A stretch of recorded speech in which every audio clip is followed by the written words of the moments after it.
നമസ്കാരം. Astrology master ക്ലാസ്സിൻ്റെ പുതിയൊരു അധ്യായത്തിലേക്ക് ഏവർക്കും സ്വാഗതം. 7th ഹൗസ് മെർക്കുറി ഇതായിരുന്നു നമ്മുടെ സബ്ജക്റ്റ്. പങ്കാളിയുമായിട്ടൊരു ബുദ്ധിപരമായ കണക്ഷൻ കിട്ടിയില്ലെങ്കിൽ എത്ര വലിയ സൗന്ദര്യവും സർക്കംസ്റ്റാൻസസും സമ്പത്തും ഉള്ള ആളാണെങ്കിലും ഇവർക്ക് മാനസികമായിട്ടൊരടുപ്പം വരാതെ ഇരിക്കുകയും, എന്നാൽ അവരുടെ സൗന്ദര്യവും അവരുടെ സർക്കംസ്റ്റാൻസസും ഇവർക്ക് സൊസൈറ്റിയെ കാണിക്കാൻ വേണ്ടിയിട്ടുള്ള ഒരു നേട്ടമാണെങ്കിൽ അത് കൂടെ കരുതുകയും ചെയ്യും എന്നുള്ളത് ഉറപ്പാണ്. അപ്പം കളയത്തുമില്ല, എന്നാൽ അധികം അടുപ്പവും വരില്ല, അടുപ്പവും തോന്നില്ല എന്നുള്ളതും ഉറപ്പാണ്. അപ്പം അത് കഴിഞ്ഞ ക്ലാസ്സിലെ വിഷയത്തിൻ്റെ ഒരു രത്നച്ചുരുക്കം ഇതായിരുന്നു. അപ്പം ഇവർ ഒരു അണ്ടർസ്റ്റാൻഡിങ്ങിനെയും അതുപോലെ നല്ല കേൾവിക്കാരെയുമാണ് ആഗ്രഹിക്കുന്നത്. ആരാണ്? ബുധന് ഏറ്റവും ബലമുള്ളവർ. ബുധൻ്റെ മെർക്കൂറിയൻ ക്യാരക്ടർ അല്ലെങ്കിൽ അവരുടെ ഒരു സൈക്കോളജി ഉള്ള ഒരാൾ, അല്ലെങ്കിൽ ലഗ്നത്തിൽ ബുധൻ നിൽക്കുന്നവർ, ഇല്ലെങ്കിൽ 7th ഹൗസ് ബുധൻ, 7th ഹൗസിൽ നിൽക്കുന്ന മെർക്കുറി 7ൽ നിന്ന് ലഗ്നത്തെയും നോക്കും എന്നുള്ളത് കൊണ്ട് അത് ലഗ്നത്തെയും സ്വാധീനിക്കും എന്നുള്ളതാണ്. അപ്പം ഇത്രയാണ് നമുക്ക് അവരുടെ ഒരു മാനസിക ഉത്തേജനമാണ് അവർക്ക് മെയിനായിട്ട് വേണ്ടത് എന്നുള്ളത് കൊണ്ട് ഇതായിരുന്നു കഴിഞ്ഞ ക്ലാസ്സിലെ നമ്മുടെ വിഷയം. അപ്പം ഇന്നത്തെ ക്ലാസ്സിലേക്ക് വരാം. അസ്ട്രോളജി മാസ്റ്റർ ക്ലാസ്സിൻ്റെ പുതിയൊരു അധ്യായത്തിലേക്ക് ഏവർക്കും സ്വാഗതം.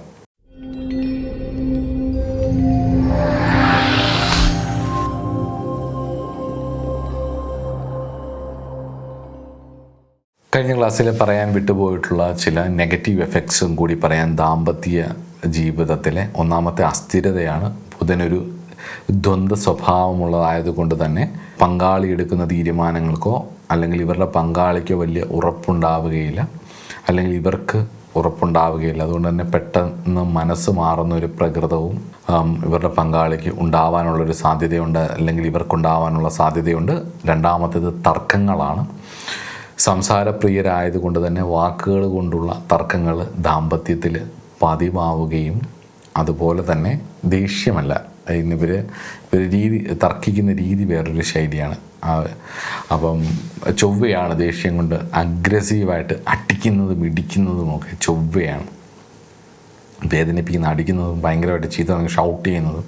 ഷോർട്ട് ടെമ്പർ എന്ന് പറഞ്ഞു കഴിഞ്ഞാൽ തന്നെ കുജനാണ്. ഇതങ്ങനെയല്ല, ഇത് വാക്കുകൾ കൊണ്ടുള്ള തർക്കങ്ങൾ, ലോജിക്ക് പേസിട്ടേ ഇരിക്കും എന്ന് പറയും, ഇങ്ങനെ ഓരോന്ന് പറഞ്ഞുകൊണ്ടേയിരിക്കും എന്നുള്ളതാണ്. അപ്പോൾ അതുകൊണ്ട് ഇങ്ങനെ വാക്കുകൾ ഓരോന്നോരോന്ന് പറയും. മെയിൽ അയച്ച് കളിക്കുക, വാട്സപ്പിൽ നിർത്താതെ അങ്ങോട്ടും ഇങ്ങോട്ടും ചാറ്റ് ചെയ്ത് വഴക്കുണ്ടാക്കുക, അങ്ങനെയൊക്കെയുള്ള ഇങ്ങനെ റൂൾസ് പേസിട്ടേ ഇരിക്കും എന്നുള്ളതാണ്. പിന്നെ അടുത്തതൊരു പ്രശ്നം എന്ന് പറയുന്നത് ഗൗരവക്കുറവാണ്. ജീവിതത്തെയും ബന്ധങ്ങളെയും വേണ്ടത്ര ഗൗരവത്തിൽ കണക്കാക്കാതെ എല്ലാം തമാശയായി കാണുന്ന ഒരു പ്രവണത ഇവർക്ക് പ്രശ്നങ്ങൾ സൃഷ്ടിച്ചേക്കാം. കാരണം എന്ന് വെച്ച് കഴിഞ്ഞ് കഴിഞ്ഞാൽ ഓപ്പോസിറ്റ് നിൽക്കുന്ന ആൾ വല്ല വ്യാഴമോ ശുക്രനോ അല്ലെങ്കിൽ കുജനോ ഒക്കെ ആണെങ്കിലും അതിന് രാഹുബന്ധവും കൂടെ ഉണ്ടെങ്കിൽ ഇവരുടെ ഈ ഇന്നത്തെ കാലത്ത് സംസാരത്തിലാണല്ലോ. ഇപ്പം കല്യാണമൊക്കെ വന്നു കഴിഞ്ഞ് കഴിഞ്ഞാൽ തന്നെ ആദ്യം പറയുന്നത് കുറച്ചു കാലം സംസാരിക്കട്ടെ, അവർക്ക് തമ്മിൽ ചേരുന്നവരാണോ എന്ന് മനസ്സിലാക്കട്ടെ, എന്നിട്ട് വിവാഹം കഴിക്കാമെന്നാണ്. 6 മാസം 1 വർഷമൊക്കെ സംസാരിച്ചൊരാളെ എങ്ങനെ മനസ്സിലാവാൻ, അതും വല്ലയിടത്തും നിന്നിട്ട്. ഒരുമിച്ച് താമസിക്കുകയാണെങ്കിൽ പിന്നെയും മനസ്സിലാക്കാമെന്ന് പറയാം. പക്ഷേ പ്രത്യേകിച്ച് ബുധനെ പോലുള്ളവർക്കൊന്ന് പെട്ടെന്ന് ഐഡൻറ്റിഫൈ ചെയ്യാൻ ഭയങ്കര പാടാണ്. കടുത്ത മാനിപ്പുലേറ്റീവ് ആയിരിക്കും. അപ്പം അവർ ബുധന് ബലമുള്ളവരാണെങ്കിൽ അവർക്ക് നന്നായിട്ട് മാനിപ്പുലേറ്റീവ് എന്നുള്ളതിനേക്കാൾ ഇവർക്ക് നന്നായിട്ട് സംസാരിക്കാൻ അറിയായിരിക്കും. അപ്പോൾ ഈ സംസാരത്തിലൊക്കെ വീണ് പോയിട്ട് വ്യാഴത്തിന് ബലമുള്ളവരാണെങ്കിൽ ഇവർക്കങ്ങ് ആത്മാർത്ഥതയായിരിക്കും. ശുക്രന് ബലമുള്ളവർക്കാണെങ്കിലും ഭയങ്കര ആത്മാർത്ഥതയായിരിക്കും. ചൊവ്വയ്ക്ക് ബലമുള്ളവരാണെങ്കിലും ഭയങ്കര സത്യസന്ധരായിരിക്കും, ആത്മാർത്ഥമായിരിക്കും. ഒരു പരിധി വരെ രവിക്ക് ബലമുള്ളവർക്കും നല്ല ആത്മാർത്ഥതയായിരിക്കും. ഈ പറഞ്ഞ ആൾക്കാർക്ക് രാഹുവിൻ്റെ കണക്ഷനുള്ള ആണെന്നുണ്ടെങ്കിൽ ബ്രേക്കപ്പ് ഇവർ കുറച്ച് കഴിയുമ്പോൾ ഇവർക്ക് ഇതൊക്കെ ഒരു തമാശയായിട്ടോ മറ്റുള്ളവരുടെ ഇമോഷൻസിന് അത്ര വലിയ പ്രാധാന്യമോ ഉണ്ടാവും. ഒരു ബ്രേക്കപ്പൊക്കെ വരുമ്പോൾ ഒരു വേദനയൊക്കെ വരും രണ്ടുപേർക്കും. എന്നിട്ട് പക്ഷേ ഇവർ പെട്ടെന്ന് അതിൽ നിന്ന് ചാടി അടുത്ത അവരുടെ ലൈഫ് നോക്കി ഇറ്റ്സ് എ പ്രാക്ടിക്കൽ ലൈഫ് എന്നൊക്കെ പറഞ്ഞിട്ട് പ്രാക്ടിക്കലാകുമ്പോൾ ഇങ്ങനെയൊക്കെ നമ്മൾ ചിന്തിക്കണം എന്നൊക്കെ പറഞ്ഞ് ചാടി അങ്ങ് പോവും. അത് വളരെ സിമ്പിളായിട്ട്. പക്ഷേ ഈ മുമ്പേ പറഞ്ഞ പോലെ ഔട്ടർ പ്ലാനറ്റുകളിൽ പ്രത്യേകിച്ച് സാറ്റേൺ അല്ലെങ്കിൽ ജൂപ്പിറ്റർ, അതുപോലെ തന്നെ റൊമാൻറ്റിക് പ്ലാനറ്റ് ആയിട്ടുള്ള ശുക്രൻ, അതേപോലെ രവി വളരെ പാപഗ്രഹമാണെങ്കിൽ പോലും ചൊവ്വയൊക്കെ ഭയങ്കര സിൻസിയറായിട്ടുള്ള വളരെ ഡയറക്റ്റായിട്ടുള്ള അപ്രോച്ച് ഉള്ളവരായിരിക്കും. അപ്പോൾ ഈ വാചവടിയിലൊക്കെ വീണിട്ട് കേട്ട് കാര്യത്തോട് എടുക്കുമ്പോഴത്തേക്ക് അവരുടെ ആ കാര്യത്തോട് എടുക്കുമ്പോൾ ഇവരെ ഈ ബുധന് ബലമുള്ളവർക്കാണെങ്കിൽ അവർക്ക് ഇവരെ കൊണ്ട് ഗുണമുണ്ടെങ്കിൽ അത് നിൽക്കും. ഇതെന്നല്ല എന്തിനും നമ്മളിപ്പോൾ 7th ഹൗസ് പറയുന്നു എന്നുള്ളത് കൊണ്ടാണ് പറയുന്നത്. ബുധൻ ഞാൻ ഏറ്റവും കൂടുതൽ പഠിക്കാൻ ശ്രമിച്ച 2 ഗ്രഹങ്ങളാണ്, ഒന്ന് ബുധനും രാഹുവും. കാരണം രാഹുർദശ എനിക്ക് വന്ന സമയത്ത് ഒരു കാരണവുമില്ലാതുള്ള ശാരീരിക അസുഖങ്ങൾ, പ്രശ്നങ്ങൾ നിരന്തരമായിട്ട് ഒന്ന് മാറി ഹാൻഡിൽ ചെയ്യാൻ പറ്റാത്ത രീതിയിലുള്ള പ്രശ്നങ്ങൾ, അത്യാവശ്യം സാധനയും കാര്യങ്ങളും എല്ലാം കൃത്യമായിട്ട് പോയിരിക്കുന്ന ആണെങ്കിൽ കൂടിയും രാഹുർദശയിലേക്കുള്ളൊരു ട്രാൻസിഷൻ വരുന്നതിനൊരു 3 മാസം മുമ്പ് മുതൽ ആ ട്രാൻസിഷൻ വന്ന് ഏകദേശം 1.5 വർഷക്കാലത്തെ സമയം എന്ന് പറയുന്നത് നമ്മൾ എയറിലാണെന്ന് പറയത്തില്ലേ, ഒന്ന് താഴെ നിർത്തിയാലല്ലേ ഇതെന്താണെന്ന് ചിന്തിക്കാൻ പറ്റും. അപ്പം ആ സമയത്താണ് ഞാൻ ഈ രാഹുവിനെ കുറിച്ച് ഏറ്റവും കൂടുതൽ റിസർച്ചുകൾ നടത്തുകയും അങ്ങനെ ഒരുപാട് പേരുടെ രാഹുർദശയെക്കുറിച്ചും രാഹുവിൻ്റെ അപഹാരവും രാഹുകേതുക്കളെക്കുറിച്ച് ഏറ്റവും കൂടുതൽ ഗവേഷണം നടത്തിയൊരു കാലം അത്. അതുകൊണ്ടാണ് ആ സമയത്ത് ഞാൻ അതിൽ പഠിച്ച പാഠങ്ങളാണ് ഞാൻ ഡെസ്റ്റിനി പ്ലാനറ്റ്സ് എന്ന് പറഞ്ഞിട്ടൊരു സീരീസ് തന്നെ ചെയ്തായിരുന്നു. അപ്പം അതുപോലെ തന്നെ ഞാൻ പഠിക്കാൻ ശ്രമിച്ച, ആരും അങ്ങനെ ശ്രദ്ധിക്കാതെ പോകുന്ന ഒരു ഗ്രഹമാണ് ബുധൻ. അപ്പോൾ ബാക്കിയുള്ള ഗ്രഹങ്ങളെക്കുറിച്ചുള്ള റിസർച്ചുകൾ, ഇപ്പോൾ ജൂപ്പിറ്ററിനെ കുറിച്ചുള്ള റിസർച്ചുകൾ ഒരുപാട് സ്പിരിച്വലായിട്ടുള്ള ആൾക്കാർ ചെയ്തിട്ടുണ്ട്, അസ്ട്രോളജി പഠിക്കുകയും. കാരണം എന്ന് വെച്ചാൽ ജൂപ്പിറ്ററിൻ്റെ കാരകത്വം മൊത്തവും അങ്ങനത്തെയാണ്. സ്പിരിച്വൽ വേൾഡ്, ഇന്നിപ്പോൾ സ്പിരിച്വൽ ബൂമിങ്ങൊക്കെയുള്ള കാലഘട്ടം ആയതുകൊണ്ട് തന്നെ ഒരുപാട് വലിയ ആശ്രമങ്ങളൊക്കെ ബേസ് ചെയ്തിട്ട് ഈ അസ്ട്രോളജിയുടെ സ്റ്റഡീസൊക്കെ നടക്കുന്നിടത്ത് ഈ പറഞ്ഞ കാര്യങ്ങളൊക്കെ ഒരുപാട് പേര് കുറച്ച് സ്പിരിച്വലായിട്ടുള്ള ആൾക്കാരായിരിക്കും റിസർച്ച് ചെയ്യുന്നത്, വ്യാഴത്തിൻ്റെ കാരകത്വത്തിലുള്ളവരായിരിക്കും റിസർച്ച് ചെയ്യുന്നത്. അതുപോലെ തന്നെ ഒരു വർക്ക് ഒരു റിസർച്ച് പേപ്പർ കണ്ടത്, ഇന്ത്യയിൽ ഏറ്റവും കൂടുതൽ കന്യാകുമാരി മുതൽ അങ്ങ് കൈലാസം വരെ നീണ്ടു നിവർന്ന് കിടക്കുന്ന ഈ ഭാരതഭൂമിയിൽ, ഇന്ത്യ ഭാരതഭൂമിയിൽ എല്ലായിടത്തും പ്രശസ്തമായിട്ടുള്ള 3 ഗ്രന്ഥമാണ്.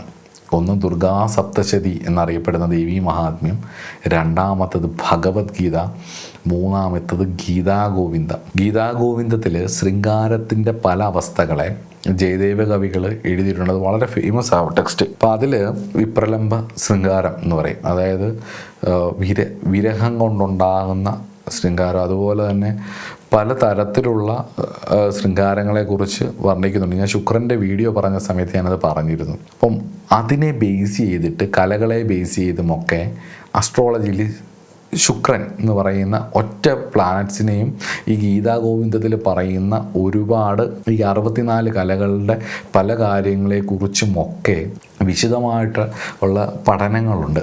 അതിൻ്റെ പേപ്പറുകളൊക്കെ അവൈലബിൾ ആണ്, നിങ്ങളൊന്ന് അന്വേഷിച്ചാൽ കിട്ടാവുന്നതേ ഉള്ളൂ.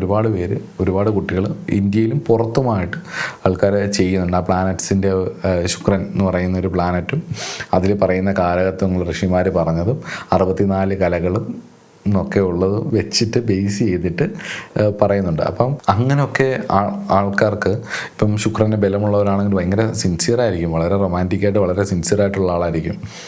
അതേപോലെ തന്നെ വ്യാഴവുമാണെങ്കിലും ബഹുമാനവും സിൻസിയാരിറ്റി ആയിരിക്കും, റൊമാൻസിനേക്കാളും കൂടുതൽ ഭയങ്കര അടുപ്പമായിരിക്കും, സത്യസന്ധത പുലർത്താനായിരിക്കും നോക്കുക. ചൊവ്വയാണെങ്കിൽ അവരും അതുപോലെ തന്നെയാണ്. ഒരു സൈന്യാധിപൻ്റെ ഒരു ധർമ്മം എന്ന് പറഞ്ഞു കഴിഞ്ഞാൽ ചാവുന്നിടം വരെ കൂടെ നിൽക്കുക എന്നുള്ള. അപ്പോൾ ആ ഒരു തല പോകുന്നിടം വരെ തൻ്റെ കൂട്ടത്തിലുള്ളവരെ രക്ഷിക്കുക എന്നുള്ള പ്രൊട്ടക്ഷൻ ഒക്കെയാണ് അവരുടെ ഒരു രീതി. രവിയാണെങ്കിലും അങ്ങനെയാണ്, കുറച്ചൊരു ലീഡിങ് സ്വഭാവം ഉണ്ടാവുമെന്നേ ഉള്ളൂ, കുറച്ചൊരു അധികാരം കാണിക്കും എന്നുള്ളതേ ഉള്ളൂ. എന്നാൽ പോലും ഒരുപാട് സാക്രിഫൈസ് ചെയ്ത് കൂടുള്ളവരെയൊക്കെ നന്നായിട്ട് നോക്കാൻ അവർ ശ്രമിക്കുകയും ചെയ്യും. അങ്ങനെയുള്ളവരുടെ അടുത്ത് ഈ ബുധൻ്റെ പരിപാടി കാണിക്കുമ്പോൾ ഒരു കുഴപ്പം അറിയാം, ഇവർ ലോയായിട്ട് മന്ത്രിയുടെ മുന്നിൽ രാജാവും സൈന്യാധിപനും ഗുരുവും അതുപോലെ തന്നെ ശുക്രനും ഒക്കെ തളർന്നു പോകുന്നത് പോലെ ആയിപ്പോവും.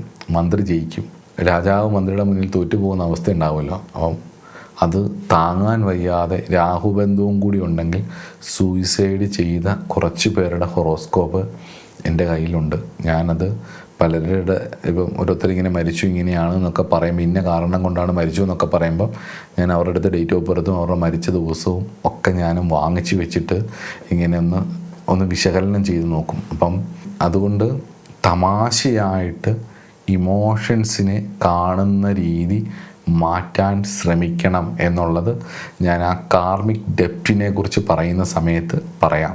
അതൊരു ശ്രദ്ധിക്കേണ്ട ഒരു കാര്യം. കാരണം ഒരാളുടെ ഇമോഷൻ നിങ്ങളെപ്പോലെ പെട്ടെന്ന് ഡിറ്റാച്ച്ഡ് ആയിട്ടിരിക്കാൻ ചിലപ്പോൾ ഒരു പക്ഷേ എല്ലാവർക്കും കഴിഞ്ഞു എന്ന് വരില്ല എന്നുള്ളത് കൊണ്ട് തന്നെ ചിലപ്പോൾ ഈ ബുധൻ 7-ൽ നിന്നാലും ബുധന് ബലമൊന്നുമില്ലെങ്കിൽ 5-ൽ വ്യാഴമൊക്കെയാണ് നിൽക്കുന്നതെങ്കിൽ 5-ൽ ശുക്രനാണ് നിൽക്കുന്നതെങ്കിൽ ഈ ബുധൻ 7-ൽ നിൽക്കുന്നവരുടെ ഈ സ്വഭാവമൊന്നും വരണം എന്നില്ല കേട്ടോ.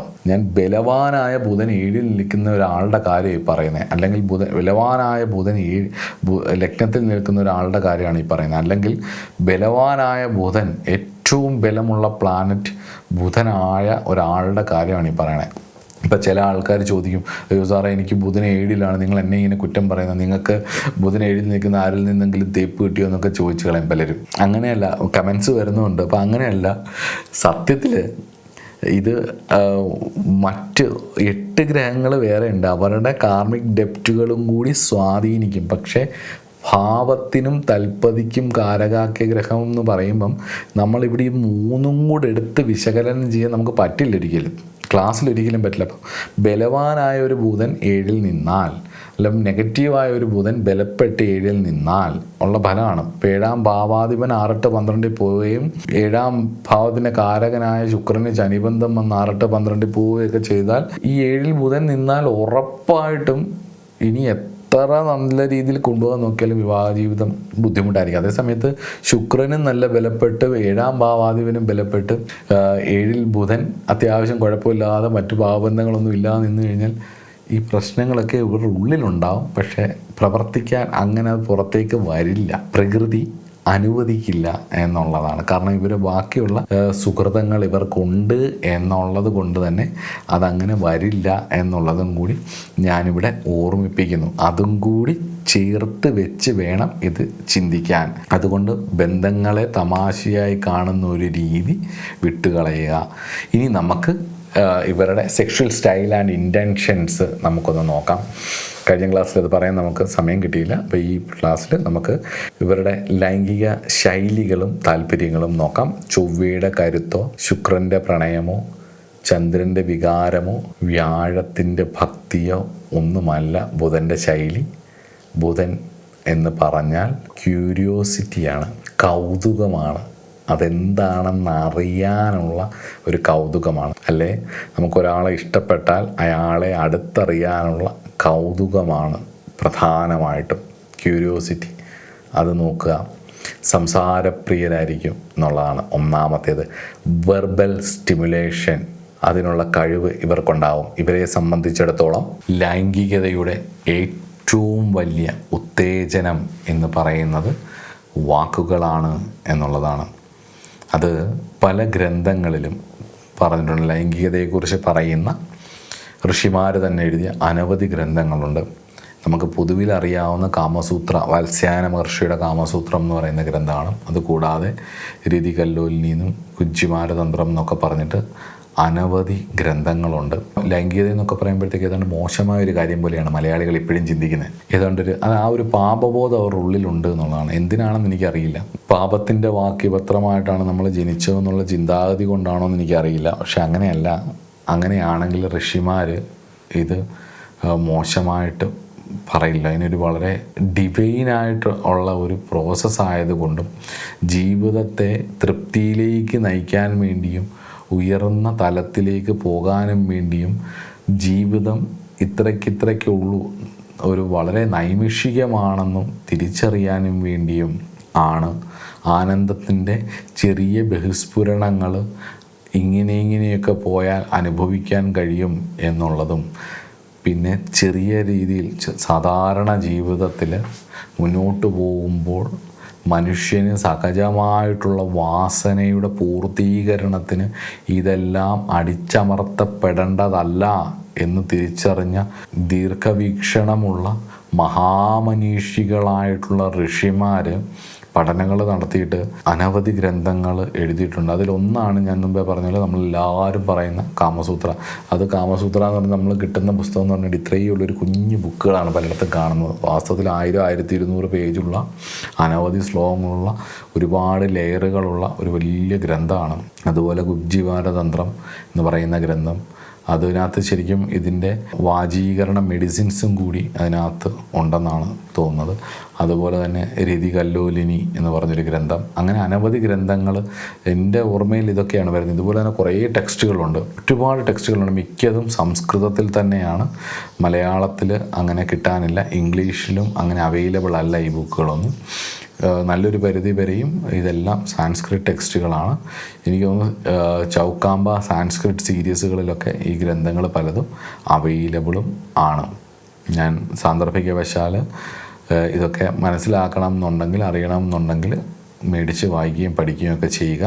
അപ്പോൾ ഇവരെ സംബന്ധിച്ചിടത്തോളം അതിനകത്ത് പറയുന്ന ഒരു കാര്യം എന്ന് പറയുന്നത്, പല തരത്തിലുള്ള സ്റ്റിമുലേഷൻസിൽ പറയുന്ന ഒരു കാര്യം എന്ന് പറയുന്നത് വെർബൽ സ്റ്റിമുലേഷൻ, അഥവാ ഈ ബുധന് ബന്ധമുള്ളവർക്ക് സംബന്ധിച്ചിടത്തോളം ഉത്തേജനം ആണ് പ്രധാനം എന്നുള്ളതാണ്. അപ്പോൾ അതിവിടെ ജ്യോതിഷത്തിൽ എന്താ കണക്ട് ചെയ്യുന്നതെന്ന് ചോദിച്ചു കഴിഞ്ഞാൽ, മോക്ഷശാസ്ത്രമാണ് ആത്യന്തികമായിട്ടുള്ള മനുഷ്യൻ്റെ ലക്ഷ്യം എന്ന് പറയുന്നത് മോക്ഷമാണ് എന്നുള്ളത് കൊണ്ട് അതിലേക്ക് സഞ്ചരിക്കാൻ എല്ലാവർക്കും ലക്ഷങ്ങളിൽ ഒരുത്തിന് മാത്രമാണ് ഈശ്വരോപാസനയ്ക്കുള്ള യോഗം വരുന്നത്. അതിൽ കോടികളിൽ ഒരുത്തൻ മാത്രമാണ് ആത്മസാക്ഷാത്കാരത്തിലേക്ക് എത്തുന്നത് എന്നുള്ളത് കൊണ്ട് തന്നെ ഭൂരിപക്ഷം ആൾക്കാരും ഏതെങ്കിലും യുഗത്തിൽ ആത്മസാക്ഷാത്കാരം ലഭിക്കുന്നവരാണ് എന്നുള്ളത് കൊണ്ടും അവർക്ക് മുന്നോട്ടുള്ള യാത്രയിൽ താൽക്കാലികമായിട്ടുള്ള സന്തോഷങ്ങളിലെയാണ് അവർ ആഗ്രഹിക്കുന്നതെങ്കിൽ പോലും അത്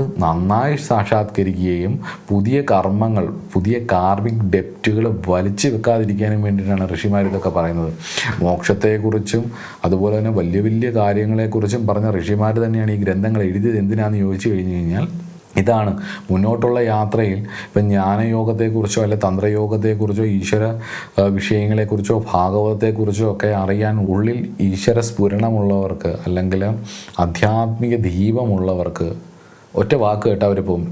തിരുവണ്ണാമല എന്ന് പറയുന്നൊരു പേര് കേട്ടിട്ടാണ്, അണ്ണാമല എന്ന് പറയുന്ന ഒരു സ്ഥലത്തിൻ്റെ പേര് കേട്ടിട്ടാണ് രമണ മഹർഷിക്കൊക്കെ ഒരു ട്രാൻസ്ഫോർമേഷൻ വന്നത്. അപ്പോൾ സ്വാഭാവികമായിട്ടും ട്രാൻസ്ഫോർമേഷൻ വരും. നമ്മളിവിടെ ആയിരക്കണക്കിന് പ്രാവശ്യം പലതും കേട്ടാലും നമുക്കൊരു ട്രാൻസ്ഫോർമേഷനും വരില്ല. കാരണം എന്ന് പറഞ്ഞാൽ നമ്മുടെ ചിന്തകൾ എപ്പോഴും ശക്തിയിൽ അധിഷ്ഠിതമായിരിക്കും, ഭൗതികപരമായിട്ടുള്ള ലോകത്തിൽ അധിഷ്ഠിതമായിരിക്കും, നമ്മുടെ കാര്യങ്ങളും നടക്കണം. അപ്പം അതിലേറ്റവും പ്രധാനപ്പെട്ട ഒരു കാര്യമാണ് ആരോഗ്യം, മാനസികാരോഗ്യം, ശരീരാരോഗ്യം, അതിന് വേണ്ട ഭക്ഷണങ്ങൾ, വ്യായാമങ്ങൾ. ഇതിനെല്ലാം ശാരീരികാരോഗ്യത്തിന് യോഗ, മാനസികാരോഗ്യത്തിന് മെഡിറ്റേഷൻ പോലുള്ള ധ്യാനമുറകൾ, അനവധി ധാരണാമുറകൾ, അതേപോലെ തന്നെ എത്രയോ പദ്ധതികൾ, അതേപോലെ തന്നെ ഓരോരുത്തരുടെ രീതിക്കനുസരിച്ചാണ് തന്ത്രത്തിൽ ലക്ഷോപലക്ഷം പദ്ധതികൾ, അതേപോലെ തന്നെ ഭക്ഷണത്തിൻ്റെ ഓരോരുത്തരുടെ രീതിക്കനുസരിച്ചുള്ള ഭക്ഷണക്രമത്തിന് അതിൻ്റേതായ രീതികൾ, അതോടൊപ്പം തന്നെ ലൈംഗികത, പ്രകൃതിയുടെ മുന്നോട്ടുള്ള യാത്രയിൽ മനുഷ്യരാശിയുടെ എന്നല്ല എല്ലാ ജീവജാലങ്ങളും മുന്നോട്ടുള്ള യാത്രയിൽ ശിവശക്തി ഐക്യത്തിൽ നിന്നും സൃഷ്ടി ഉണ്ടാകുന്നു എന്ന് പറയുന്ന പോലെ മുന്നോട്ട് പോകുമ്പോൾ വരുന്ന ഒരു കാര്യം തന്നെയാണത്. അപ്പോൾ അതിൻ്റെ രീതിയിൽ ഭക്തിയോടും കൂടിയും എല്ലാ രീതിയിലും ഓരോരുത്തരുടെ സ്വഭാവം അനുസരിച്ച് അവരുടെ സർഗാത്മക രീതി അനുസരിച്ച് മനസ്സിലാക്കാൻ വേണ്ടിയിട്ട് ഋഷിമാർ ഒബ്സർവ് ചെയ്തിട്ടുണ്ടാവുമല്ലോ, ഉറപ്പല്ല എല്ലാ ജീവജാലങ്ങളെയും. അപ്പം ഓരോരുത്തർക്ക് ഓരോ രീതികളും അവരുടെ ശൈലികളെയും മനസ്സിലാക്കി എന്ത് രസമാണ് ഇത് വായിക്കുമ്പോൾ. ഓരോ വ്യക്തികളെ നമ്മൾ അത് വെച്ചിട്ട് നോക്കിക്കഴിയുമ്പോൾ ഇതെല്ലാം കൂടി ചേർത്ത് വെച്ച് കഴിഞ്ഞ് കഴിഞ്ഞാൽ അവർക്ക് സ്വയം മനസ്സിലാവും ആരുടെ അടുത്ത് പോകാം. സ്വയം ഇൻസെക്യൂരിറ്റി ഫുൾഫില്ല് ചെയ്യാൻ വേണ്ടിയിട്ട് ഈ അലയുന്നതിന് പകരമായി സ്വന്തം കർമ്മഫലം എന്താണെന്നും താൻ ഏതൊക്കെ തലത്തിലേക്കാണ് എത്തിപ്പെടാൻ പോകുന്നതെന്നും എന്തൊക്കെയാണ് ചെയ്യേണ്ടതെന്നും ഒരു മുൻധാരണ ഉണ്ടായാൽ അതിനനുസരിച്ച് ജീവിതത്തെ മാറ്റിമറിക്കാൻ വളരെ എളുപ്പമാണ്. അതിനൊക്കെ വേണ്ടിയാണ് ഈ ഗ്രന്ഥങ്ങളൊക്കെ എഴുതിയത്. നിർഭാഗ്യവശാൽ ഇന്നത്തെ കാലഘട്ടത്തിൽ ഇതൊക്കെ പറയുക എന്ന് പറയുന്നതിന് വളരെ പാടുപെട്ടാണ്, വളരെ കഷ്ടപ്പെട്ടാണ് പറയുന്നത്. അപ്പം പറഞ്ഞാൽ അപ്പം ചീത്ത വിളിയാണ്. ആർക്ക് വേണമെങ്കിലും ഈ വിഷയങ്ങളൊക്കെ പറയുന്നവർ എന്തും പറയാം. കാരണം ആരും ചോദിക്കാനും പറയാനും ഒന്നുമില്ല, പ്രത്യേകിച്ച് നമ്മുടെ നാട്ടിൽ ഇന്നത്തെ ഒരു അവസ്ഥ വെച്ചിട്ട്. അതുകൊണ്ട് ഈ ഒരു ഏരിയയെക്കുറിച്ച് പറഞ്ഞപ്പോൾ പല പല ഗ്രഹങ്ങളുടെ കാര്യങ്ങളും പല ഗ്രന്ഥങ്ങൾ, പ്രത്യേകിച്ച് ഇങ്ങനെയുള്ള ഗ്രന്ഥങ്ങളിൽ ചിലയിടത്ത് ജ്യോതിഷം കണക്ട് ചെയ്ത് വരുന്ന ചില ബുക്കുകളുണ്ട്. അപ്പോൾ അതിൽ പറയുന്ന ഒരു സ്റ്റിമുലേറ്റിംഗ് ആയിട്ടുള്ളൊരു കാര്യമാണ് വാക്കുകൾ. അപ്പോൾ ഇവരെ സംബന്ധിച്ചിടത്തോളം ലൈംഗികതയുടെ ഏറ്റവും വലിയ ഉത്തേജനം എന്ന് പറയുന്നത് വാക്കുകളാണ്, സംസാരമാണ്. കിടപ്പറയിൽ മൗനമായിരിക്കാൻ ഇവർക്കൊട്ടും ഇഷ്ടപ്പെടില്ല. ശൃംഗാര സംഭാഷണങ്ങൾ, ഡേർട്ടി ടോക്സ് എന്നൊക്കെ വേണമെങ്കിൽ പറയാം. ശൃംഗാര സംഭാഷണം എന്ന് പറയാൻ പറ്റുമെന്നറിയില്ല. അതിൽ ഡേർട്ടി ടോക്സ്, ഈ കഥകൾ പറയൽ, ഗോസിപ്സ് പറയുന്നത്, തമാശകൾ പറയുന്നത്, ലൈംഗിക ചുവയുള്ള തമാശകൾ പറയുന്നത്, ലൈംഗിക ബന്ധത്തിനിടയിൽ എന്തെങ്കിലുമൊക്കെ വിഷയങ്ങൾ അവതരിപ്പിക്കുന്നതൊക്കെ ഇവർക്ക് വലിയ ഇഷ്ടമായിരിക്കും എന്നാണ് എനിക്ക് തോന്നുന്നത്. അതുപോലെ തന്നെ കളിയും ചിരിയും, പ്ലേഫുൾ ആൻഡ് ഫണ്ണാണ്. വളരെ ഗൗരവത്തോടെ, തീവ്രമായതോ വളരെ ഗൗരവത്തോടെ എന്ന് പറയുന്നത് വളരെ സീരിയസ് ആയിട്ടും അല്ലെങ്കിൽ വളരെ ഇൻറ്റൻസ് ആയിട്ടുമുള്ള ലൈംഗികതയേക്കാൾ ഇവർ കൂടുതൽ ഇഷ്ടപ്പെടുന്നത് കുസൃതികളും കളികളും നിറഞ്ഞ്, കുസൃതികളും കുഞ്ഞു കുഞ്ഞു കഥകളും ഒക്കെ പറഞ്ഞ്, തമാശകളും ഒക്കെ പറഞ്ഞ്, കുട്ടികളെ പോലെ, അതായത് പ്ലേഫുൾ ആയിട്ടുള്ള ഒരു ആംബിയൻസ് ഒക്കെ ക്രിയേറ്റ് ചെയ്ത് തമാശകളൊക്കെ പറഞ്ഞ് ഒരടുപ്പം സ്ഥാപിച്ച് മുന്നോട്ട് പോകുന്നവരോടായിരിക്കും ഇവർക്ക് കൂടുതൽ താല്പര്യം. അങ്ങനെയൊക്കെയുള്ള ചുമ്മാതെ ജോക്സൊക്കെ പറഞ്ഞ്, ഡേർട്ടി ജോക്സൊക്കെ പറഞ്ഞ് അങ്ങോട്ടും ഇങ്ങോട്ടുമൊക്കെ സംസാരിക്കുന്നതായിരിക്കും. ഒരു കുട്ടിയുടെ കൗതുകത്തോടെയാണ് ഇവർ ലൈംഗികതയെ സമീപിക്കുന്നത് എന്നുള്ളത് ആലോചിച്ചുകൊള്ളുക. ചിരിയും ഒക്കെ ഉണ്ടാവാനുള്ള സാധ്യതയും ഉണ്ട് എന്നുള്ളത് ഓർക്കുക. അടുത്തതെന്ന് പറഞ്ഞാൽ എക്സ്പെരിമെൻറ്റേഷനാണ്. റിലേഷൻഷിപ്പിൽ ഒരേ രീതിയിലുള്ള റൊട്ടീൻ അല്ലെങ്കിൽ ലൈംഗിക രീതികൾ ഇവർ പെട്ടെന്ന് മടുക്കും. ഏത് മേഖലയാണെങ്കിലും ഒരേ ടൈപ്പ് റൊട്ടീൻ ഇവർക്ക് പെട്ടെന്ന് മടുപ്പുണ്ടാവും. പുതിയ ലൈംഗിക ശൈലികൾ, പുതിയ സ്ഥലങ്ങൾ അല്ലെങ്കിൽ പുതിയ രീതികൾ പരീക്ഷിച്ച് നോക്കാനൊക്കെ ഇവർക്ക് വലിയ താല്പര്യമായിരിക്കും. വെറൈറ്റി സീക്കിങ് എന്നൊക്കെ ഇംഗ്ലീഷിൽ തന്നെ പറയും. അപ്പോൾ അതിനോടൊക്കെ ഒരു താല്പര്യം ഇവർക്ക് ഉണ്ടാകും. ആ ഒരു എക്സ്പെരിമെൻറ്റേഷൻസ് ഇവർക്ക് ഇഷ്ടമായിരിക്കും എന്നുള്ളതാണ്. അടുത്തതെന്ന് പറയുന്നത് ബുധനും ചന്ദ്രനും വളരെ വേഗതയേറിയ പ്ലാനറ്റാണ്. അപ്പം പറയുന്നത് തുടക്കം ഭയങ്കര വേഗത ആയിരിക്കും, വലിയ താല്പര്യവും ഭയങ്കര സ്നേഹവും ഭയങ്കര അടുപ്പവും ഒക്കെ ആയിരിക്കും. പിന്നെ വേഗത കുറയും. അതുപോലെയാണ് ബുധൻ വളരെ വേഗത ഏറിയതായതുകൊണ്ട് തന്നെ ഒരുപാട് ദീർഘനേരം നിൽക്കുന്ന ബന്ധത്തേക്കാൾ വേഗത്തിലുള്ളതും എന്നാൽ ആസ്വാദ്യകരവുമായിട്ട് ബന്ധങ്ങളോടായിരിക്കും ഇവർക്ക് താല്പര്യം. ഒരുപാട് ഉള്ളത് വളരെ ക്വിക്കായിട്ടുള്ള റൊമാൻറ്റിക് പാർട്ട്ണർഷിപ്പുകൾ, അതായത് വളരെ വേഗത്തിൽ എല്ലാ കാര്യങ്ങളും വളരെ പെട്ടെന്ന്, എല്ലാം പെട്ടെന്ന് വേണം, അല്ലെങ്കിൽ പെട്ടെന്നായിരിക്കണം, അല്ല പെട്ടെന്ന് തന്നെ ഇതിലേക്ക് എത്തിപ്പെടുക എന്നൊക്കെ പറയുന്ന ഒരു രീതികൾ ഇവർക്ക് ഉണ്ടാവും എന്നുള്ളത്. അപ്പോൾ അത് മനസ്സിലാക്കുക. അതുപോലെ തന്നെ സുഹൃത്ത് ബന്ധം, ഫ്രണ്ട്ഷിപ്പ് ഇതിനിടയിൽ ഉണ്ടാവണം എന്നുള്ളതാണ്. ഈ ഒരു പാർട്ട്ണർഷിപ്പിനിടയിൽ ഒരു ഫ്രണ്ട്ഷിപ്പ് ഉണ്ടാവണം എന്നുള്ളതാണ്. അതായത് ഒരു ഫ്രണ്ട്ലി അപ്രോച്ച് ഇവർക്ക് ഭയങ്കര ഇഷ്ടമായിരിക്കും എന്നുള്ളതാണ്. പങ്കാളിയെ ഒരു കാമുകൻ അല്ലെങ്കിൽ ഒരു കാമുകി എന്നതിനേക്കാളുപരി ഒരു കൂട്ടുകാരൻ അല്ലെങ്കിൽ ഒരു കൂട്ടുകാരിയായി കാണാനാണ് ഇവർക്ക് ഇഷ്ടം. ഒരു ബാഡ് ഫ്രണ്ട് അല്ലെങ്കിൽ ഒരു ബാഡ് ഫ്രണ്ട് എന്നുള്ള ഒരു രീതിയിൽ കാണാനാണ് ഇവർക്ക് കൂടുതൽ ഇഷ്ടം. അതുകൊണ്ട് തന്നെ സെക്ഷുവൽ റിലേഷൻഷിപ്പിലാണെങ്കിൽ പോലും അതിന് ശേഷമൊക്കെ ഇവർക്ക് സംസാരിക്കാനും ഒരുമിച്ചിരുന്ന് ചായ കുടിക്കാനും അല്ലെങ്കിൽ ഒരുമിച്ച് കഥ പറയാനും ഒക്കെ ഇവർക്ക് വളരെ ആഗ്രഹമായിരിക്കും. മെർക്കുറിയുടെ ഫാൻറ്റസികളിൽ ഇത് പെടുകയും ചെയ്യും എന്നുള്ളതും ഉറപ്പാണ്.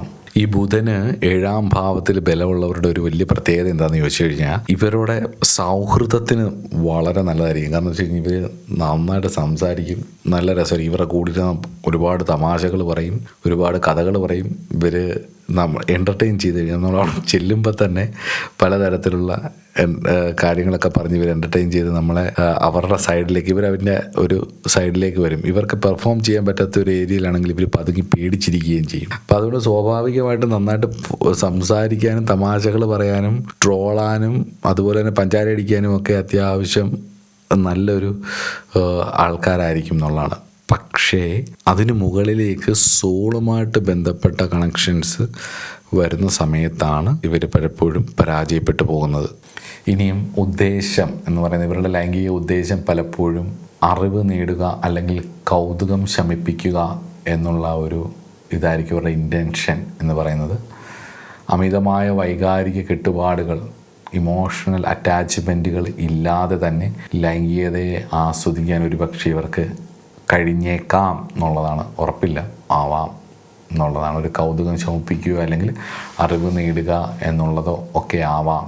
ഇമോഷണൽ അറ്റാച്ച്മെൻറ്റ്സ് പൊതുവെ കുറവാവാനാണ് സാധ്യത, വളരെ മെറ്റീരിയലിസ്റ്റിക് ആവാനാണ് സാധ്യത എന്നുള്ളത് കൊണ്ട് തന്നെ മെറ്റീരിയൽ സബ്ജക്റ്റുകളിൽ, ഇവരുടെ നിലനിൽപ്പുമായി ബന്ധപ്പെട്ടുള്ള സബ്ജക്റ്റുകളിൽ ഇവർക്ക് തട്ട് കിട്ടും എന്നുറപ്പുണ്ടെങ്കിൽ എന്തും ഇവർ സാക്രിഫൈസ് ചെയ്യും. അതേസമയത്ത് അവിടെ തട്ട് കിട്ടില്ല എന്നുള്ള ഉറപ്പുണ്ടായാൽ ഒരു അറ്റാച്ച്മെൻറ്റ്സും ഇവർക്കുണ്ടാവില്ല എന്നുള്ളതും ചിന്തിക്കേണ്ട ഒരു കാര്യമാണ്. പിന്നെ ഇനിയും പറയേണ്ട ഒരു കാര്യം, നമ്മുടെ ഈ ഒരു സെഷനുമായിട്ട് അധികം ചേർത്ത് വായിക്കരുതാത്ത ഒരു കാര്യമാണ്. ഞാൻ ഈ അടുത്ത സമയത്ത് ഒരു സ്റ്റഡീസ്, എസ്പെഷ്യലി LGBTQ എന്നൊക്കെ പറയുന്ന ഒരു ഗ്രൂപ്പുകളുണ്ടല്ലോ, അവരുമായിട്ട് ബന്ധപ്പെട്ടിട്ടുള്ള കുറേ സ്റ്റഡീസ് വിദേശത്ത് നടന്നിട്ടുണ്ട്. ഈ അസ്ട്രോളജേഴ്സിൻ്റെ ഇടയിൽ പല രാജ്യങ്ങളുമായിട്ട് ബന്ധപ്പെട്ടിട്ട് പലരും ഇതിനെപ്പറ്റിയൊക്കെ നോക്കുന്നുണ്ട്. അപ്പോൾ ചില രാജ്യങ്ങളിൽ ഇത് വളരെ ലീഗലാണ്, പല രാജ്യങ്ങളിലും അങ്ങനെ കല്യാണങ്ങൾ വരെ നടക്കുന്നുണ്ട്. അപ്പം വിദേശത്തുള്ള ഒരാളുടെ ഒരു ബുക്ക്, എനിക്കത് ഓർമ്മയില്ല, ഞാൻ നെക്സ്റ്റ് ക്ലാസ്സിൽ പറ്റുമെങ്കിൽ അത് പറയാം, അല്ലെങ്കിൽ ഈ ഒരു സബ്ജക്റ്റിനെ കുറിച്ച് ഞാൻ ഫ്യൂച്ചറിൽ എടുക്കാൻ നോക്കുന്നുണ്ട്. അപ്പം നമുക്ക് ആ സമയത്ത് അതിനെപ്പറ്റി ചർച്ച ചെയ്യാം. അപ്പോൾ അതിൽ കൂടുതലും ഈ സാറ്റേണിൻ്റെയും ബുധൻ്റെയും ഇൻഫ്ലുവൻസുകളെക്കുറിച്ച് അതിൽ പറയുന്നുണ്ട്. ബുധൻ ഒരു നപുംസക ഗ്രഹമാണ്, അതുപോലെ തന്നെ ശനിയും. ബുധൻ കുട്ടിയായ നപുംസകരാണ്, കൊച്ചു കുഞ്ഞുങ്ങളെ പോലെയാണ് എന്നുള്ളത് കൊണ്ട് തന്നെ അവർക്ക് ജെൻഡർ ഇതിനകത്ത് പറയുമ്പോൾ കുട്ടികൾ എന്നുള്ള രീതിയിലേക്ക് വരുമ്പോഴത്തേക്ക് അത്രയും അവരുടെ ഒരു പ്രായപൂർത്തിയാവാത്തൊരു കുട്ടിയാണ് ബുധൻ എന്ന് പറയുന്നത്. അപ്പോൾ അങ്ങനത്തെ കൗതുകം കൊണ്ടുള്ള ഒരു നപുംസകത്വവും, ശനി എന്ന് പറയുന്നത് വാർദ്ധക്യം കൊണ്ടുള്ള ഒരു നപുംസകത്വമാണ് പറയുന്നത്. അപ്പം ഇവിടെ ഈ ബുധന് രാഹുവിൻ്റെ കണക്ഷൻ, ശനിയുടെ കണക്ഷൻ 5, 7, 8, 12 എന്നീ ഭാവങ്ങളുമായിട്ടൊക്കെ ബന്ധം വരുന്നതൊക്കെ ബൈസെക്ഷൽ ടെൻഡൻസീസിനുള്ള ഒരു താല്പര്യമുള്ളതായിട്ട് ആ പുസ്തകത്തിൽ പറഞ്ഞിട്ടുണ്ട്. അപ്പം ചില പരമ്പരാഗതമല്ലാത്ത ലൈംഗിക താല്പര്യങ്ങളോ മാനസികമായിട്ടുള്ളമോ അടുപ്പമോ ചിലർക്ക് കണ്ടേക്കാം എന്നുള്ളത് മറ്റു ഗ്രഹങ്ങളുടെ സ്വാധീനവും കൂടെ നോക്കിയിട്ട് വിദ്യാർത്ഥികൾ എന്നുള്ള രീതിയിൽ ഇത് പഠിക്കാൻ ശ്രമിക്കുന്നത് നന്നായിരിക്കും എന്നുള്ളതാണ്. ഒരുപാട് വെബ്സൈറ്റുകളുണ്ട് ഇതുമായിട്ട് ബന്ധപ്പെട്ടിട്ടുള്ള, അസ്ട്രോളജിയായിട്ട് ബന്ധപ്പെട്ടുള്ള ഡോക്യുമെൻറ്റ്സ് കിട്ടുന്നത്, അല്ലെങ്കിൽ ഇങ്ങനെ ഇതുമായിട്ട് ബന്ധപ്പെട്ടുള്ള സൈക്കോളജി ഡോക്യുമെൻറ്റ്സൊക്കെ ഒരുപാട് റിസർച്ച് പേപ്പറുകളൊക്കെ ആയിരക്കണക്കിനുണ്ട്. അപ്പോൾ അതിൽ ഞാൻ ഒരിടത്ത് കണ്ട ഒരു കാര്യം ഞാനിവിടെ ഓർമ്മിപ്പിച്ചു എന്നേ ഉള്ളൂ. അപ്പം അത് നിങ്ങൾ നോക്കുക എന്നുള്ളതാണ്. ഏകദേശം ബുധൻ്റെ ഇങ്ങനെയൊക്കെയുള്ള പ്രത്യേകതകൾ മനസ്സിലാക്കിയപ്പോൾ തന്നെ കുറേ സമയം പോയി. കഴിഞ്ഞ 2 വീഡിയോയെക്കാട്ടിലും ആദിത്യൻ, സോമൻ, അങ്കാരകൻ ഈ 3 ഗ്രഹങ്ങളെക്കുറിച്ച് പറഞ്ഞതിനേക്കാട്ടിലും കൂടുതൽ എനിക്ക് ഇതിൻ്റെ നോട്ട്സ് ഒരുപാട് പ്രിപ്പയർ ചെയ്തിട്ടുള്ളത് കൊണ്ട് തന്നെ ഒരുപാട് കാര്യങ്ങൾ പറയാനുള്ളത് കൊണ്ടായിരിക്കാം ഇത്രയും ലെങ്ത്ത് കൂടുന്നത്. മാക്സിമം ട്രിം ചെയ്ത് പറയാൻ നോക്കുന്നുണ്ട്. പക്ഷേ ഇത് ജിജ്ഞാസുക്കൾക്ക് ഇഷ്ടപ്പെടും എന്നുള്ളത് ഉറപ്പാണ്. ഇത് വ്യക്തിപരമായിട്ട് എടുക്കരുത്. ചിലപ്പോൾ ബുധന് 7 നിൽക്കുന്നവരൊക്കെ ഇത് കാണുന്നുണ്ടാവും. ഞാൻ വീണ്ടും പറയുകയാണ്, 7 ബുധൻ നിന്നത് കൊണ്ട് മാത്രം ഈ ഫലം വരില്ല. 7 ബുധൻ നിൽക്കുമ്പോൾ മറ്റ് ഗ്രഹങ്ങളുടെ സ്വാധീനം വരുമ്പം ഫലം മാറും. ഇത് ആ ഭാവത്തിനും തൽപ്പതിക്കും കാരകാക്കിയ ഗ്രഹം എന്ന് പറയുന്ന 3 കാര്യങ്ങൾ ബേസ് ചെയ്തിട്ട് ഒരു കോറാണ്, 3 പില്ലറാണ്. ഒരു ഭാവത്തിൻ്റെ ത്രിസ്തംഭമാണ്, ത്രികോണം പോലെ. ഇതിലേതെങ്കിലും ഒരു സ്തംഭം പോയാൽ അതിൻ്റെ കേടുണ്ടാവും. മനസ്സിലാവുന്നുണ്ടോ? അപ്പം ത്രിസ്തംഭമാണിത്. ഭാവവും തൽപ്പതിയും കാരകാക്കിയത്. അപ്പോൾ ഭാവത്തിൽ നിൽക്കുന്നവൻ നോക്കുന്നവനൊക്കെ അതിൻ്റെ സ്വാധീനം ഉണ്ടാവും. പ്രശ്നം എന്ന് പറയാൻ പറ്റില്ല, സ്വാധീനം ഉണ്ടാവും. ആ സ്വാധീനം ബുധൻ നോക്കാതെ ബലവാനായി നിന്നാൽ ഇങ്ങനെ, ബലവാനല്ലെങ്കിൽ ഇങ്ങനെ. ജാതകത്തിൽ ബുധൻ ഏറ്റവും കൂടുതൽ ബലം വന്നാൽ ഈ ടെൻഡൻസീസൊക്കെ ഉണ്ടാവും എന്നുള്ളത് മനസ്സിലാക്കാൻ വേണ്ടിയിട്ട് അത് മാത്രമാണ്. മറ്റ് ഗ്രഹങ്ങളുടെ സ്വാധീനം കൂടി വരുമ്പം ഒരുപാട് മാറ്റങ്ങൾ വരും. എന്നാലും ബേസിക്കായിട്ടുള്ളൊരു നേച്ചർ ഇങ്ങനെ വരാനാണ് സാധ്യത എന്നുള്ളത്. ഷഡ്ബലത്തിൽ ബുധൻ ഏറ്റവും കൂടുതൽ ബലം കൂടുകയും അത് ലഗ്നത്തിൽ നിൽക്കുകയും ലഗ്നാധിപനോട് യോഗം ചെയ്യുകയൊക്കെ ചെയ്താൽ ഈ സ്വഭാവങ്ങളൊക്കെ എപ്പോഴെങ്കിലും നിങ്ങളുടെ ഉള്ളിൽ വരാനുള്ള സാധ്യതകളുണ്ടോ എന്നുള്ളത് സ്വയം വിലയിരുത്തിയിട്ട് പഠിക്കുന്നവർക്കാണെങ്കിൽ അതൊരു ഉപകാരപ്പെടും എന്ന് വിചാരിച്ചാണ് ഞാൻ ഈ വിഷയം പറയുന്നത്. 7-ാം ഭാവവും 8-ാം ഭാവവും ഒക്കെ പലപ്പോഴും ചർച്ച ചെയ്യുമ്പം നമ്മൾ പൊതു പ്ലാറ്റ്ഫോമല്ല യൂട്യൂബ് എന്നൊക്കെ പറയുന്നത്. ഈ പ്ലാറ്റ്ഫോമിൽ ചർച്ച ചെയ്യുമ്പം ഈ പ്രത്യേകിച്ച് സ്പിരിച്വൽ മേഖലയുമായിട്ട് ബന്ധപ്പെട്ട് അല്ലെങ്കിൽ ഒക്കെ ഇടപെടുന്ന ആൾക്കാർക്ക് എന്നും പറയാൻ ഭയക്കുന്നതും ആധ്യാത്മിക മേഖലകളിലുള്ള പല ആൾക്കാരും അവർക്ക് ഈ വിഷയത്തെക്കുറിച്ച് ധാരണയില്ലാത്തത് കൊണ്ടൊന്നുമല്ല പലരും പൊതുവേദിയിലൊന്നും പറയാത്തത്. അത് പൊതുവേദിയിൽ പറയാൻ കഴിയില്ല എന്നുള്ളത് കൊണ്ടാണ്. കാരണം പല രുചിയാണ്, പല തരത്തിലാണ് മനുഷ്യർ. അപ്പം പലരും പല രീതിയിലായിരിക്കും ഇതിനെ വ്യാഖ്യാനിക്കുന്നത്. അപ്പോൾ അതൊരു നല്ല കാര്യത്തിന് പറഞ്ഞിട്ട് അതൊരു മോശം ചർച്ചയ്ക്ക് പോയി വലിയ വിവാദങ്ങളുണ്ടായിട്ടുള്ള ഒരു നാടാണ് നമ്മുടെ ഈ അടുത്ത കാലത്താണെങ്കിൽ പോലും. അതുകൊണ്ട് മിക്കവാറും ആധ്യാത്മിക ആചാര്യന്മാരാരും അങ്ങനെ പൊതുവേദിയിൽ ഈ വിഷയങ്ങളൊന്നും ചർച്ച ചെയ്യാതെ അവരുടെ ക്ലാസ്സുകളിലൊക്കെ ആൾക്കാർക്ക് പറഞ്ഞു കൊടുക്കാനും വേണ്ടിയിട്ടൊക്കെ ആയിരിക്കും ഇത് ചെയ്യുന്നത്. ഇത് ഇപ്പം ഞാനിവിടെ അത്യാവശ്യം നമ്മുടെ വീഡിയോസ് കണ്ട് പഠിക്കുന്ന ഒരുപാട് പേര് എന്നോട് പറഞ്ഞിട്ടുണ്ട്. എന്നോട് കൺസൾട്ടേഷൻ എടുക്കുന്നുണ്ട്. അതുപോലെ തന്നെ എൻ്റെ വീഡിയോസ് കണ്ട് പഠിക്കുന്നവർ എൻ്റെ അടുത്ത് കൺസൾട്ടേഷൻ എടുത്തിട്ട് ആ കൺസൾട്ടേഷൻ എടുക്കുന്നതിനേക്കാളും എനിക്ക് സന്തോഷം സാറിൻ്റെ വീഡിയോ ഞാനെല്ലാം ഫോളോ ചെയ്യുന്നുണ്ട്, വായിക്കുന്നുണ്ട്, വളരെ അത് വെച്ച് നോട്ട്സ് പ്രിപ്പയർ ചെയ്യുന്നുണ്ട്, ഞാൻ വേറെ വായിക്കുന്നുണ്ട്. അതുകൊണ്ട് എനിക്ക് ഒരുപാട് കാര്യങ്ങൾ മനസ്സിലാവുന്നുണ്ട്. ലൈഫിൽ ഒരുപാട് മാറ്റങ്ങൾ തരുന്ന ഒരു വീഡിയോസാണ്. ഒരുപാട് നന്ദിയുണ്ട് എന്നൊക്കെ ഒരുപാട് പേര് വിളിച്ച് പറയുമ്പം എന്നെ സംബന്ധിച്ചിടത്തോളം എന്തൊരു സന്തോഷമെന്ന് അറിയുക. കാരണം ഇത്രയും എഫേർട്ട് ഇട്ടാണത് ചെയ്യുന്നത്. ചുമ്മാതൊരു വീഡിയോ അങ്ങ് ചെയ്തു തരിക, എൻ്റെ കൺസൾട്ടേഷൻ കൂട്ടുക എന്നുള്ള ഒരു രീതിയല്ല ഞാൻ ഫോളോ ചെയ്യുന്നത്. എൻ്റെ കൺസൾട്ടേഷൻ കൂടാനും എനിക്ക് ജീവിക്കാനൊരു യോഗവും ഉണ്ടെങ്കിൽ ഞാൻ ഉപാസിക്കുന്ന ഈശ്വരനും ഗുരുപരമ്പരകളും എനിക്കത് കൊണ്ട് തന്നിരിക്കും. അതിനെനിക്കൊരു സംശയവുമില്ല. പക്ഷേ എൻ്റെ ധർമ്മം എന്നുള്ളത് ഞാൻ എന്ത് കാരണം കൊണ്ടാണോ ഈ മേഖലയിലേക്ക് എത്തിയത് അത് ഞാൻ മനസ്സിലാക്കിയത് അത് വളരെ കുറച്ചേ ഉള്ളൂ.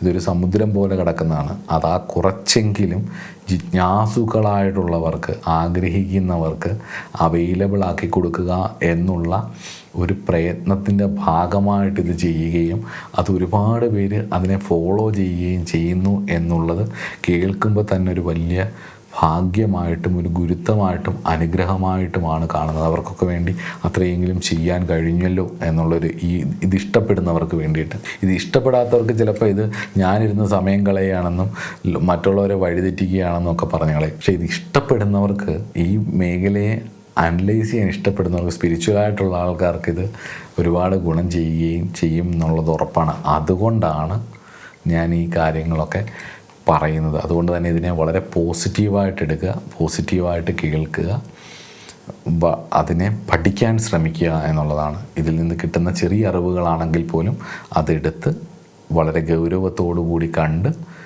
വളരെ കൃത്യമായിട്ട് ആത്മാർത്ഥതയോടെ പഠിക്കാൻ ശ്രമിച്ചു കഴിഞ്ഞു കഴിഞ്ഞാൽ നിങ്ങൾക്കിതിൻ്റെ കൃത്യമായിട്ട് ഒരാളെ കാണുമ്പം, ഇടപെടുമ്പം നമുക്ക് ഇവരുടെ കർമ്മഫലം, ഇവരുടെ മാനിഫെസ്റ്റ് ചെയ്യുന്ന അവരുടെ ആക്ഷൻസ് ചിന്തകളുടെ ബാഹ്യാവിഷ്കാരമാണെന്നും ചിന്തകൾക്ക് സാഹചര്യങ്ങൾ മാത്രമല്ല കാരണം എന്നും അതിനൊരു റീസൺ ഉണ്ടെന്നും ഇവരെ അവിടെ എന്തുകൊണ്ട് കൊണ്ടുവന്ന് എത്തിച്ചു എന്നും ആ ട്രോമാറ്റിക് ഇൻസിഡൻറ്റിലേക്ക് ഇവരെങ്ങനെ എത്തിയെന്നും ഒരാൾ അറിഞ്ഞുകൊണ്ട് എത്തുമോ? ഇല്ല. പക്ഷെ അവിടെ എത്തിയത് എന്താണെന്നും എന്തുകൊണ്ട് ഈ സമയത്ത് ഇവരിത് അനുഭവിക്കുന്നു എന്നും ഈ അനുഭവിച്ച ശേഷം ഇതിലൂടെ എങ്ങനെ കടന്നു പോകുമെന്നൊക്കെ ഉള്ളത് കാർവിങ് ഡെപ്റ്റുകളെ ബേസ് ചെയ്ത് നമുക്ക് മനസ്സിലാക്കിയെടുക്കാനും പറ്റും. അപ്പോൾ അത് നമുക്ക് കാണുമ്പോൾ അറിയാം അവരുടെ നിസ്സഹായത, അവർ ഏതിലൂടെയാണ്, അപ്പോൾ അവരെ എങ്ങനെ റൂട്ട് ചെയ്യണം എന്നുള്ളതും മനസ്സിലാവും. അപ്പോൾ അതിന് ഇത് നമ്മൾ ഹോർമോണൽ ഇംബാലൻസ് കൊണ്ടാണ് ഇങ്ങനെ വരുന്നത്, അല്ലെങ്കിൽ ഇന്ന ട്രോമ അനുഭവിച്ചുകൊണ്ട് അതിൻ്റെ ബാക്കി പത്രമായിട്ട് ഇങ്ങനെയാണ് വരുന്നത്, അല്ലെങ്കിൽ സാഹചര്യം കൊടുത്തിട്ടുള്ള ഇത് ബാഡ് പേരൻറ്റിങ് കൊണ്ടാണ്, അല്ലെങ്കിൽ ചൈൽഡ്ഹുഡ് ട്രോമ കൊണ്ടാണ്. പക്ഷേ എൻ്റെ ചോദ്യം, ഇതെല്ലാം അനലൈസ് ചെയ്യണം. അത് തീർത്തും ഗ്രോസ് ആയിട്ടുള്ള കാര്യമാണ്. അതെല്ലാം അനലൈസ് ചെയ്തിട്ട് ഇതിൻ്റെ സട്ടിൽ കാര്യം എന്താണെന്ന് നോക്കണം. ഇതിൻ്റെ സൂക്ഷ്മപരമായിട്ടുള്ള വശം എന്താണെന്ന് നോക്കണം. അത് അന്വേഷിച്ച് ചെല്ലുമ്പോൾ നമ്മൾ സോളിലേക്കും അതുപോലെ തന്നെ നമ്മൾ കാർമിക് കണക്ഷനിലേക്കും കാർമിക് ഡെപ്റ്റുകളിലേക്കും ഒക്കെ എത്തും. അത് ഗുണമുള്ള കർമ്മഫലങ്ങളുണ്ട്, ദോഷമുള്ള കർമ്മഫലങ്ങളുമുണ്ട്, രണ്ടും ഉണ്ടാവും. അതിൻ്റെ വെയിറ്റൊക്കെ മനസ്സിലാക്കുമ്പോൾ നമുക്ക് ആൾക്കാരെ നമുക്ക് പെട്ടെന്ന് അനലൈസ് ചെയ്യാനും അവർക്ക് കാര്യങ്ങൾ പറഞ്ഞു കൊടുക്കാൻ പറ്റുകയും ചെയ്യും എന്നുള്ളത് ഉറപ്പാണ്. അപ്പോൾ അതിന് വേണ്ടിയിട്ടുള്ളൊരു പ്രയത്നത്തിൻ്റെ ഭാഗമായിട്ടാണ് ഞാനിതൊക്കെ പറയുന്നത്. അപ്പോൾ അതിൻ്റേതായ രീതിയിലെടുത്ത് മുന്നോട്ട് പോവുക. എല്ലാവിധ ഐശ്വര്യങ്ങളും തരട്ടെ എന്ന് പ്രാർത്ഥിക്കുന്നു. കാർമിക് ബന്ധങ്ങളെക്കുറിച്ചുള്ള വീഡിയോ നമുക്ക് ബുധൻ്റെ കാർമിക് ഡെപ്റ്റുകളെക്കുറിച്ചുള്ള വീഡിയോ അതിൻ്റെ പരിഹാരവും അടുത്ത ക്ലാസ്സിൽ നോക്കാം. നമസ്കാരം.